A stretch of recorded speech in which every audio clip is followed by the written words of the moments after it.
आपण परमपूज्य श्री रामकृष्ण क्षीरसागर महाराजांच्या सहवासामध्ये श्री थोरवे काका यांना आलेले अनुभव ऐकत आहोत। याआधी थोरवे काका गुरु अनुभव या व्हिडिओचे 3 भाग प्रदर्शित झाले आहेत। आता भाग 4 म्हणजेच पार्ट 4 थोरवे काका गुरु अनुभव यामध्ये थोरवे काका यांचे गुरु परमपूज्य श्री रामकृष्ण क्षीरसागर स्वामी यांचा काकांनी अनुभवलेला आध्यात्मिक अधिकार तसेच महाराजांनी भक्तांना केलेले मार्गदर्शन ते थोरवे काकांकडून ऐकणार आहोत।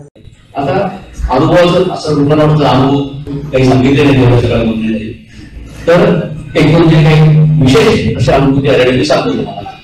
म्हणजे गुरु महाराजांचा अधिकार जर मी काही सांगितलं की महाराजांच्या म्हणजे सहज लोकांना काय ठरवले ओळखायचे आणि त्याची उत्तर द्यायचे, तर मी नवीनच होतो त्यांना सांगता होतो आणि एक वाक्य म्हणायचं मी त्या काय माझं बोलणं म्हणून चुकलं माझं क्षमा करा अगदी खूप असू आहे मला काय म्हणून म्हणायचं महाराजांचा देखील मी बोलतोय।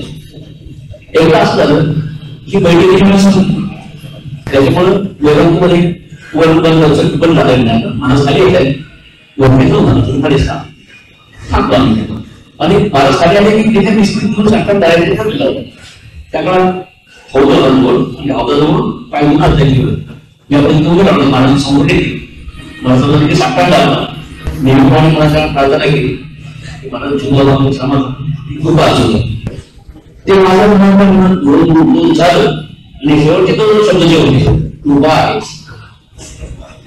आपण जे बोलत येते आहे तिथे बोलत आशीर्वाद म्हणजे आपण जे मला सांगितलं गेलं होतं हा मला आलेला जाणवला पहिला की महाराजांना आपली केलेली प्रार्थना कळलं, मग त्याला सेवेत असताना असा एक प्रसंग घडला नवीनच ऐकलं आणि रामकृष्ण परमहंसांचं विषय करतो त्याला ते पण असं निर्माण झालं होतं की सर्वसाधारणपणे विवेकानंदांचं वाङ्मय सर्व सुरू आहे रामकृष्ण त्याप्रमाणे लोकांना आता माहिती असतील पाहिजे त्याला फार कमी मिळतं आणि असे साधारण गुरु असायचे मग त्याची चर्चा व्हायची काय चाललं काय वाटतंय काय सध्या विवेकानंदांचा खंड वाचतोय आणि थोडं विवेकानंदांचं मी सांगत होतो त्याने ऐकलं म्हटलं रामकृष्ण वाचतंय त्यांचा म्हणजे दोन ग्रंथ सांगितले रामकृष्ण प्रसंग आणि रामकृष्ण वाचन वाच त्या काळात वाचायला त्याच्याला महाराजांचं चालवतो त्या काळात असं घटना करायचं की मी जे वाचण्याच्या दिवसाकडे तेच वाचून गेले लाभ करायचं जसे रामकृष्ण वाचनाची वळायची तसे शब्द महाराजांची यायची म्हणजे तुम्हाला वरून सांगते की गरज होतं त्या काळात ते रामकृष्ण जायला असे महाराजांसमोर लोक बसलेले असायचे ते आपल्या कोपऱ्यातून बसायचे रामकृष्ण म्हणजे हा गरीब राम टाकता येणार जी परिस्थिती ठीक नाही माझी काय फार बोलत नाही लांब बसलेला असतो तसेच वाक्य म्हणजे विषय नाही असं आणि हे आपणच यायला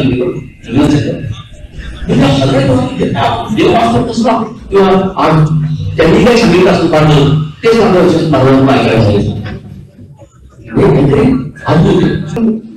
आजही फक्त आपण असं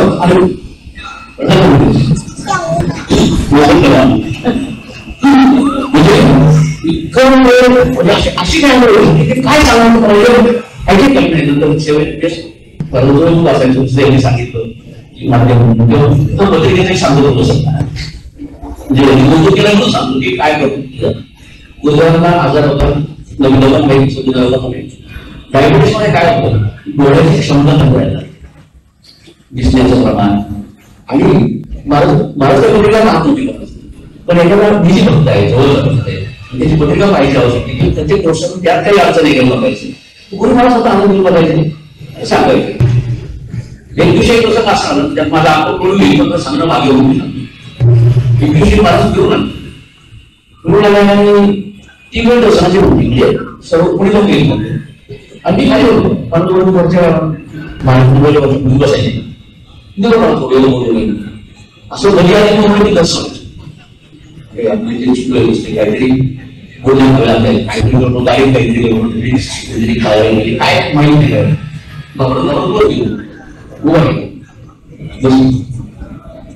मला मानता येईल नक्की करतो परंतु त्याला माझ्याकडे कॉर्पोरेट तसं ते युरोपाचं असतं डॉक्टर कॉर्पोरेट कार्य ते माझ्याकडे काय करतात सही द्यायचं म्हणून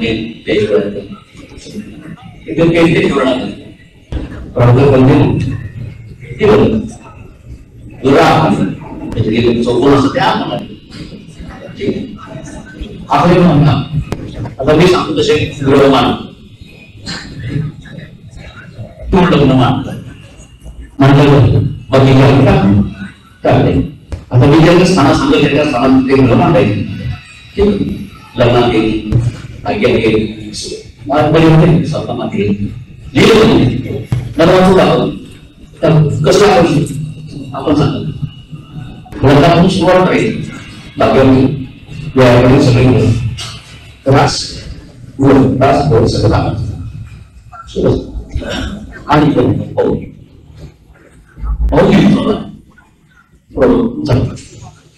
त्यानंतर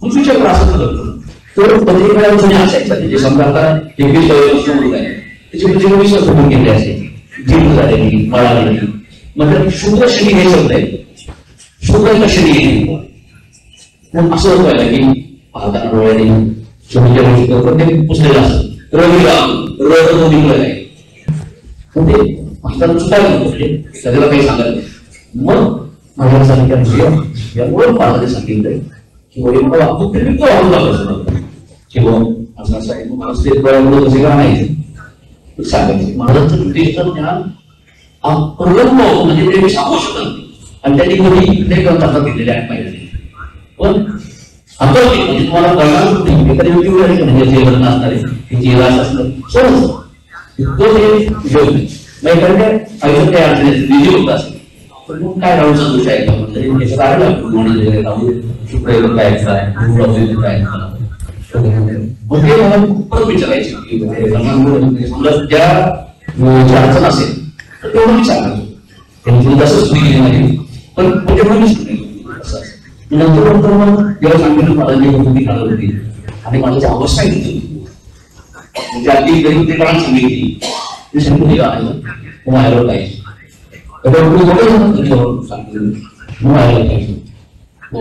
कसं कारण अवस्था ही विजय अवस्थेला वाचली मग असे वाटेल की विजय अवस्थेतून लोक मला स्वत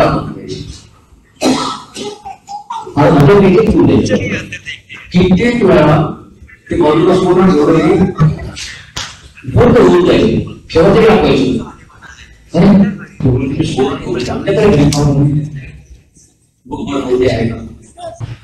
काम करण्याचे साफसफाई व्हायची म्हणजे अशी परिस्थिती कशावर त्यांनी क्रियाचा प्रोसेस केला म्हणजे जाऊन त्यांची अवस्था पूर्ण होती म्हणजे परमेश्वराची की व्यावहारिक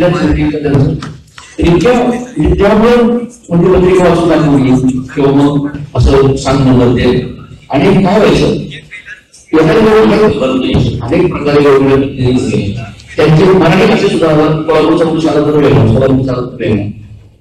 आणि माझं सुद्धा बोलायची ताकद नाही तर लोक गरज बोलायचे काय म्हणून म्हणायचं मला कळलं मला आपल्याकडे असतं म्हणजे मी घाबरता वेगळ्या खातो काय म्हणून काय होते असं काय म्हणजे देश होतं की सोडत व्हायचं मग ते म्हणते ते छान वागायचं मला पण असे काही प्रसंग आले एकदम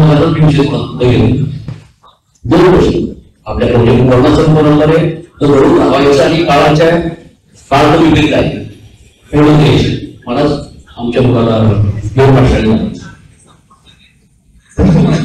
कसं बोलतो आता कायद्याचा भाग आहे आणि असं बोलले ना मग मला माझ्याकडे पाहिजे माझ्याकडे सांगितलं आता काही अंदाज त्याचे कॉम आहे सगळं मग ते महाराजांनी बुद्धी दिली एका मला सांगितलं मग गोत्र काय गोत्राच आहे असे परंपरा आहे करायची परंपरा आहे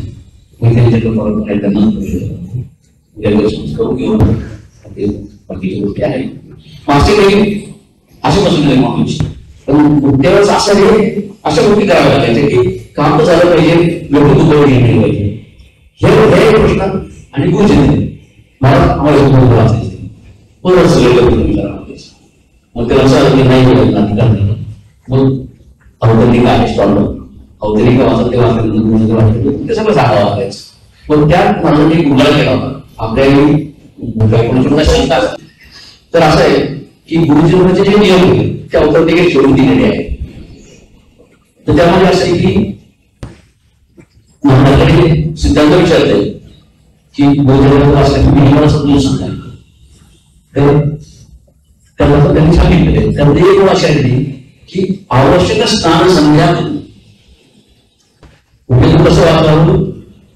आवश्यक स्नान संध्या, संध्या शब्द आहे, संध्याकाळचा अधिकार तरीच तो वाचा, हे तर स्पष्ट आहे. आणि 34 आहे जसं मी हक्केने सांगतोय, आपण मी वाचलेलं नाही गेली, पण मी श्रवण केलेलं, श्रवणाचा अधिकार सगळ्यांना नाही. आणि माझ्याकडून अनेक गोष्टी ऐकलेल्या आहेत.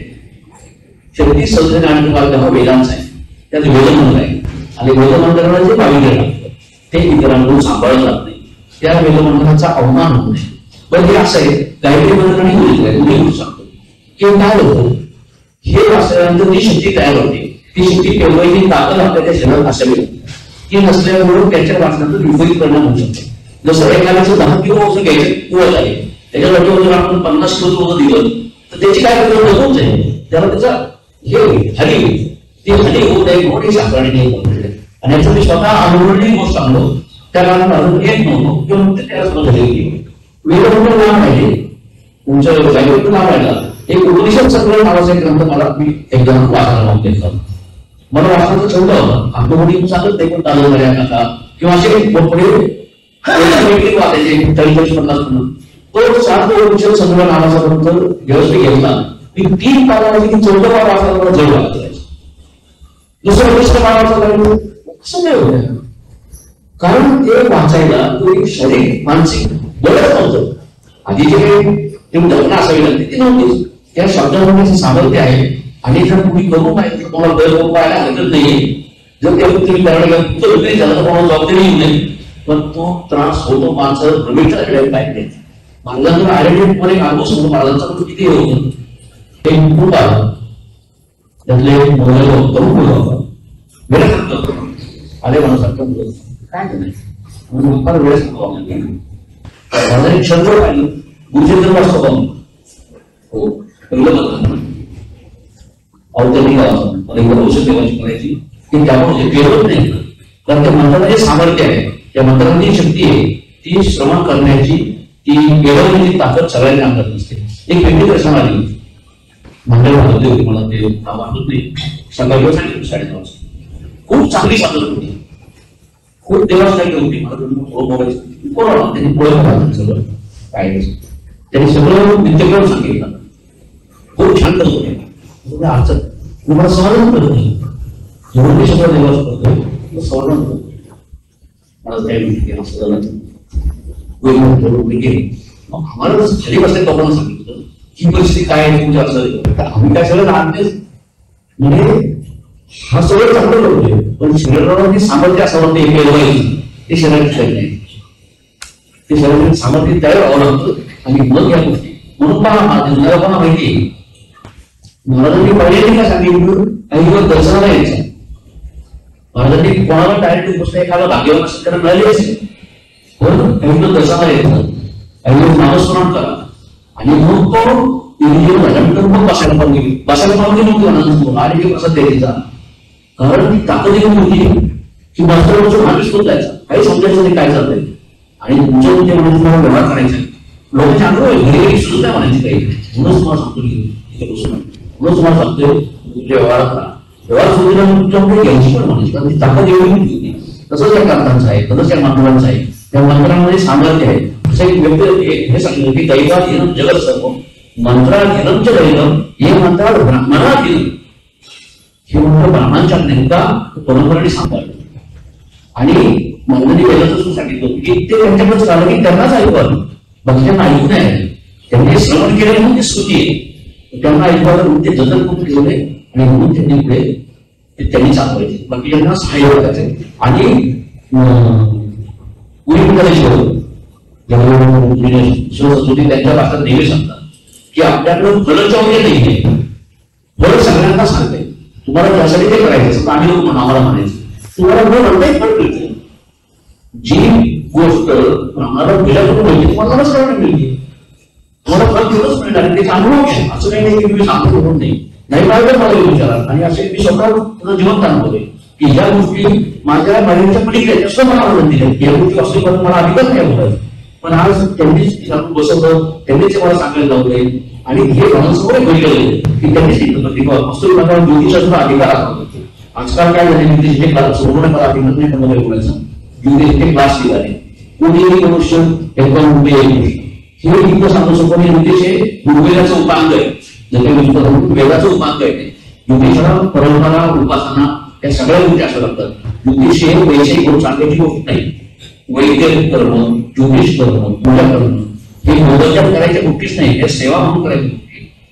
हे म्हणजे सुखवून गोष्टी. आता एक कसं महाराजांनी मला ते शिकवलं म्हणा किंवा महाराजांनी करून घेतलं म्हणून आज आठवत होतो. मी सुद्धा या विषयात बोलत नाही. मला मी काय पाहिलं पण माहिती घ्या आपण तिला सांगत होतं काय नाटक करतात त्या असेल मला अधिकार महाराजांच्या कामावर त्यांनी मला सांगितलं अगदीच पुढे महाराजांनी वाटलं किंवा तर पण नाही तुमची ऊर्जा असेल चांगली उचित मला तर तो अधिकार नाही. असं काय असतं बघा आपण आपल्या अधिकाराचं हे करू नये म्हणजे हे करता येते करून करायचं नसते. ते चेकवर्स हे करता येते म्हणून आपण दुसऱ्या चेकवर्स हे करू शकत नाही. त्याचा अधिकार त्याचा चेक आहे. तसं त्याला शास्त्र तसं शास्त्र शास्त्र आहे. आणि आपलं शास्त्र धर्मशास्त्र जिवंत आहे. आज दत्त क्षेत्राचा जो विस्तार आहे हे त्याचं काय म्हणतात त्याचं प्रतीक आहे, प्रतीक आहे की वेद धर्मसेवा, गोसेवा, अतिथी सेवा जे आपल्याला सांगितले की ते आपल्या आश्रमात नित्य चालू आहे. त्याचा आज सगळेजण प्रचिती घेत आहे आणि प्रत्येकाला त्याचं हे आहे. तो गुरुचंद्र कशी बोलले आणखी एक गोष्ट सांगतात की बऱ्याच लोकांना असं वाटतं की मला सगळं घडलेलं आहे त्यांनी सांगितलेलं की त्यांना अधिकार आहे गुरुचंद्र वाचण्यास, पण सप्ताह पारायणाचे नियम त्यांना पाळता येत नाहीये. पण गुरुचंद्र वाचायची खूप इच्छा आहे. तर महाराजांनी ज्यांना अधिकार आहे त्यांचे उपदेश झाले त्यांना रोजचे काव्य वाचायला करून दिले किंवा सोहळे आणि त्याला जे पारायणाचे नियम लागू होते म्हणजे कामाने राखावे हे जे नियम आहे रात्री विषय ते करायला लागू होते. पण ते जो अभ्यास सुरू केला वाचायला तो मध्ये सोडायचा नाही. सुरुवातीला तो एक अध्याय हा मंत्र आहे तो अर्ध म्हणजे 15 वाजता वाचून ही परवानगी देणे की पुन्हा अध्याय तो वाचायचा आणि सेवा म्हणून करायला काही चालत नाही. आणि त्याला केवळ माझा निवडून केला की 15 जातात ती पूर्ती द्यायची नाही, दुसरी पूर्ती द्यायची. 15 सुद्धा पूर्ती घ्यावी ती 15 म्हणजे घडलं करायचं नाही. आज 14 झाले 15 भागवत वाचायचं 15 पण आणि पदार्थ ठेवायचं दूधपासून 16 करून ठेवायचं इथे होतं असं कोणी ठिकाणी बसून पुढचा अध्याय त्या गोष्टी वाचायचं. आणि त्याचं एक माझा स्वतःचा आढळणं म्हणजे हे का पूजेला का म्हणतोय तर माझ्याकडे येण्यापूर्वी मी गुरुचंद्र कर्तव्य आणलेला मला तिथे निवडून आणि पहिला अध्याय घेऊन दिला वाचायचे विषय पडतो. पण जेव्हा माझ्याकडे आल्यानंतर कळालं तर मग माझ्याशी बोललो की मला कसं असं आहे मी कर्तव्य घरी आणलेलं आहे ते काय वाचता नाही म्हणतो ते अध्याय वाचता म्हटलं मग ते चालतं का चालतात आणि मग माझं ती मुळी म्हणून चालतं. त्या मुळीने काही समोर आढळलं की ग्रंथ असावा शुभस्थायी ग्रंथ पूजेने ठेवा ते म्हणून त्याने म्हणून झालं आणि पुढे म्हटलं ग्रंथ निश्चित म्हणजे तो ग्रंथ नाहीये त्या मुलांनी श्रीगुरु झाला म्हणून त्याला त्या पूजेला वगैरे उकळून घे. आणि श्रीगुरु संन्यासी आहे संन्यासांच्या सेवेचं इतकं सोपं काय सेवेमध्ये चुका होऊ नये आणि त्याचा अपराध होऊ नये.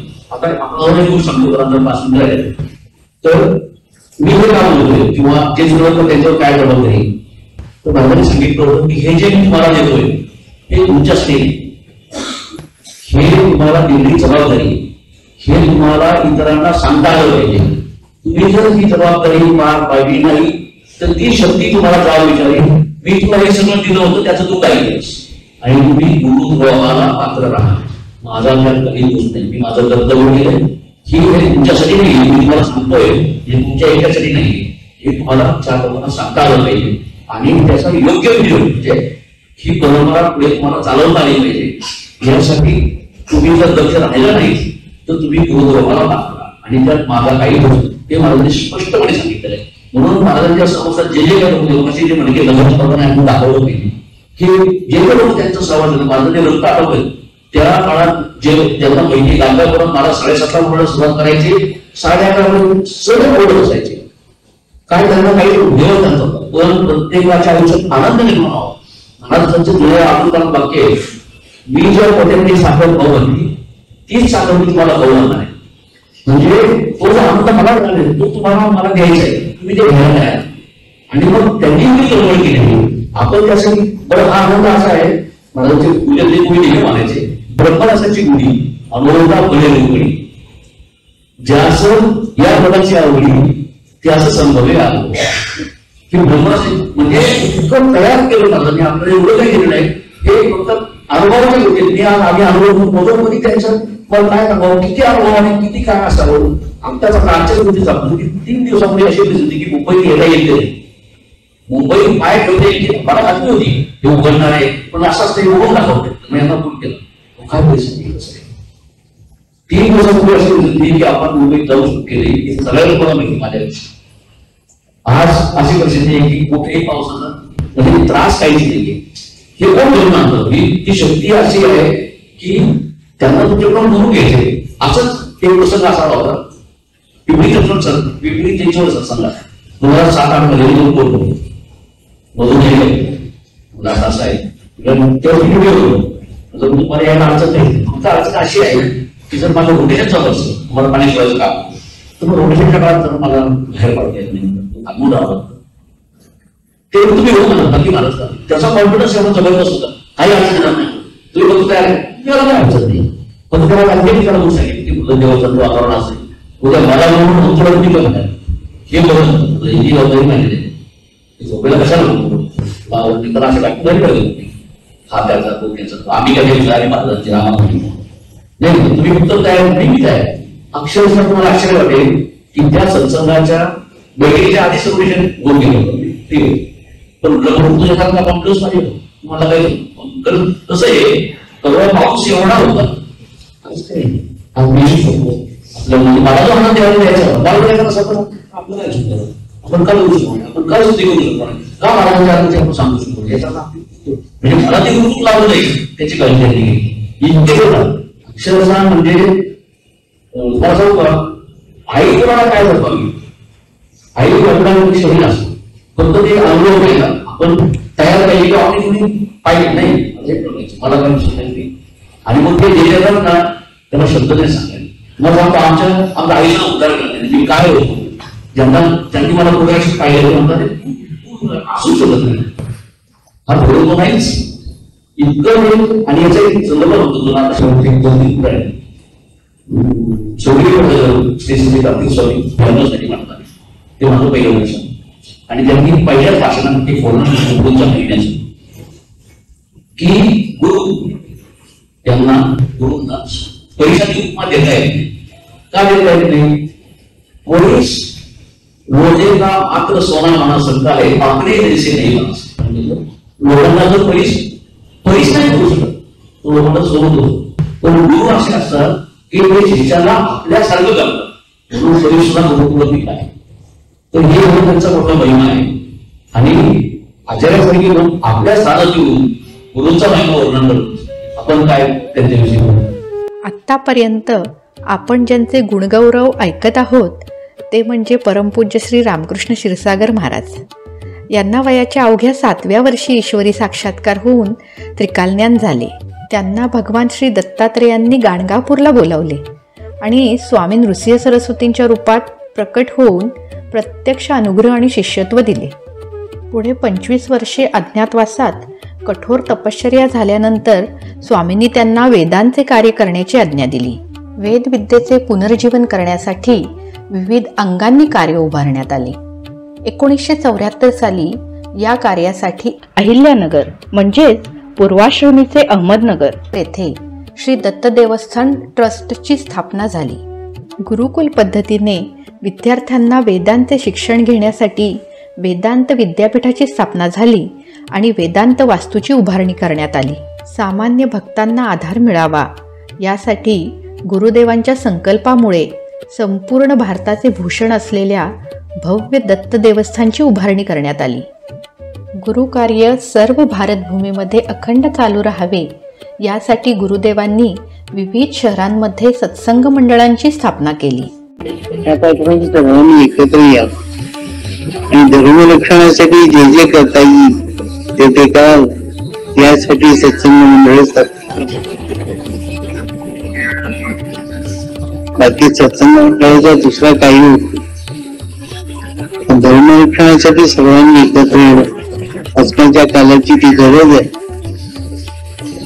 आणि त्यांना धर्माचा परिचय व्हावा, त्यामुळे गुरूंचा परिचय व्हावा. आणि याचं माध्यम गुरु असतात काय, त्या गुरूंच्या मार्गदर्शनाखाली ते चालावे त्या दृष्टीने सत्संग मंडळ स्थापन केले.